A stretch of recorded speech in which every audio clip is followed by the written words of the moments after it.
Mes pirmą kartą patekom į pasaulio čempionatą. Tai jau yra mums laimėjimas. Ir važiuojam, galvojam, kaip ten bus viskas labai gerai, 100 pilotų ir mes tarp jų ir busim žiauriai kieti, ten 10-tukė, 20-tukė, nesvarbu, bet jau aišku labai gerai čia viską darysim. Galvojam, kad viskas veikia. Technika veikia, komanda veikia, viską žinom, pilotas veikia, ko daugiau trūksta. Varžybų esmė yra tikslumas. Einam į briefingą, gaunam užduotis, dažniausiai keli kryžiai, dar kelios virtualios užduotis. Vizualios užduotis tai dažniausiai yra kryžius, pliusas patiestas ant žemės, į kurio centrą reikia numesti markerį. Tikslus susidėlioja prieš skrydį, matydami visus kryžius ir turėdami kažkokią strategiją. Neturim daug laiko ten svarstyti, turim iš karto keliauti į starto vietą, kurią dažniausiai rinkdavomės patys. Ir kuo anksčiau kilti, nes skrydžiai būdavo gan ilgi, dėl to reikia taupyti ir laiką, ir dujas, ir negaišti.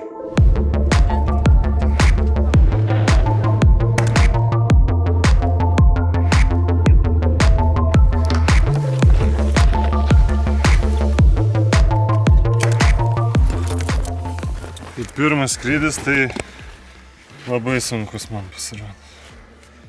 Nežinau, jeigu tokios varžybos, tai jau nebesu taip nusiteikęs karingai kaip anksčiau, kaip vakar.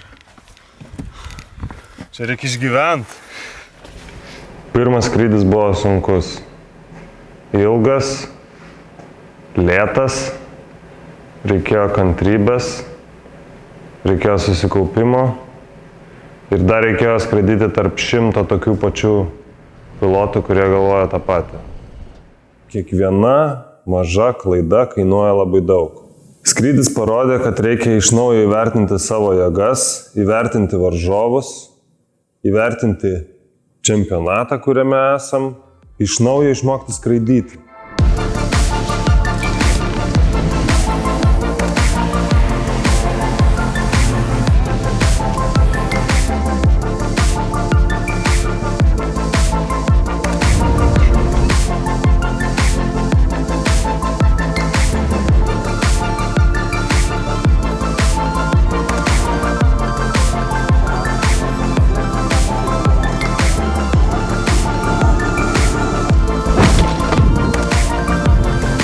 Padirbėti. Varžybų vidury jau pradedi nebesuprasti, ar tai rytinis ar vakarinis skrydis ir bandydamas atsiminti, kokios užduotis buvo, kokias klaidas padarei, pradedi maišytis. Gyvenam gan toli nuo varžybų centro, važinėti tenka daug, miegoti tenka 2 kart per parą ir bet kokiu laiku. Pradedi pavargti ir fiziškai, ir psichologiškai. Ir varžybos vargina, nes reikia visą laiką išlaikyti koncentraciją. Ir fiziškai pavargsti, nes ritmas visai kitas dienos yra. Bandom, klystam, kartais pasiseka labiau, kartais mažiau. Rezultatai nestabilus, kartais geri, kartais visai blogi, padarom klaidų. O kartu ir mūsų nuotaikos svyruoja. Kai pasiseka, mes nusiteikę geriau, tarsi, jau dabar atradom save, viskas bus gerai. Kai padarom klaidą, nusiviliam vėl savim. Ir tie nuotaikų svyravimai irgi vargina, nes tai ir kenkia komandos vidiniam klimatui, ir tuo pačiu išblaško, ir tuomet sunku yra išlaikyti tą stabilumą.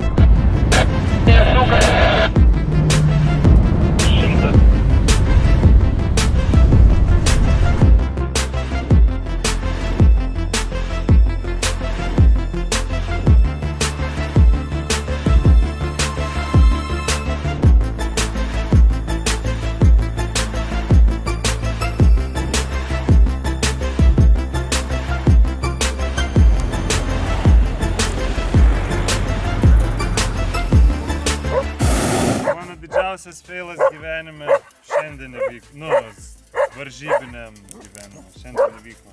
Atskridau į pirmą užduotį, ten kur 2 trikampiai riksis ir į tikso negalima, tik į trikampį. Ir tu numetė ant tikso? Ne. Ir iš pradžių užskridau iš šono, galvoju negerai. Tada jau neša link trikampio, Ir jau taip, nu ten plius minus per vidurį trikampį, o gerai galvoju, galėsiu numest ten kur nors į smaigalį. Sukau ir nei zoną, ir no result. Wow, wow, va tai va padariau. Galima buvo į centimetrus mest, o aš kažkodėl numečiau tipo už pusės metrų.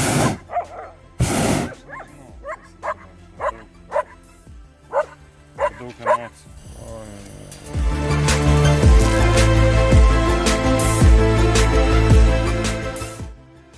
Artėjant varžybų pabaigoje orai subjuro, vienas po kito buvo atšaukti 3 skrydžiai. Čempionatas baigėsi, 8 varžybiniai skrydžiai, 31 užduotis ir pasaulio čempionas Britas, kuris pačioje pabaigoje varžybų aplenkė ilgai pirmavusi Šveicarą. Šveicarų, Britų, Rusų rinktinės buvo tos, kurios pavyzdingai ir komandiškai dirbo kartu ir pasiekė, aišku, gerų rezultatų. Mums tai buvo pirmas pasaulio čempionatas ir pats profesionaliausias ir aukščiausio lygio sportinis renginys, kuriame dalyvavom. Grįžę namo, analizuosim savo klaidas, bandysim suprasti stipriasias ir silpnasias savo pusės, treniruosimės ir ruošimės kitam pasaulio čempionatui.